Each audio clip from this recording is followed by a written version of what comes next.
শুনলাম নতুন বউ এত কান্নাকাটি করেছে যে অজ্ঞান হয়ে পড়ে যাচ্ছে। আমাদের বাড়ি এসেই এত অসুস্থ হয়ে পড়েছে, একদম যেন নেতিয়ে গেছে। তো যাই হোক করে বাড়ি থেকে এখানে আমাদের ঢোকানো হলো বউকে, কারণ অনেক কিছু নিয়মকানুন রয়েছে। তো তার আগে আমাদের সামনে বড় মন্দির রয়েছে, সেখানে প্রণাম করে আনা হবে। তো বউকে নিয়ে যাওয়া হয়েছে। বর তো একা একাই চলে যাচ্ছে, নিজের বাড়ি এসে গেছে, তার মানে আর কে ধরে, তাই না? এটা সবারই হয়ে থাকে। বউ চলে এসেছে, এবার দই মিষ্টি নিয়ে শাশুড়ি মা এখানে দাঁড়িয়ে রয়েছে, একটু ছাওয়া দেখে দাঁড়াচ্ছে, কারণ এখানে দেখো বউ তো ভিমড়ি খেয়ে পড়েই যাচ্ছে, আরও রোদে দাঁড়ালে আরও ভিমড়ি খাবে।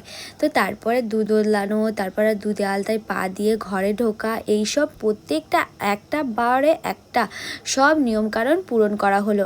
আর নতুন বউ দেখো না, নির্বিষ শিশির করছে, একদম গায়ে জোর নেই। তো যাই হোক, এখানে বউ তো খুব সুন্দরী বউ হয়েছে আমাদের। আর দেখো, পুরো ভিডিও যদি এরকম দেখতে চাও, অবশ্যই আমার চ্যানেল ইউটিউব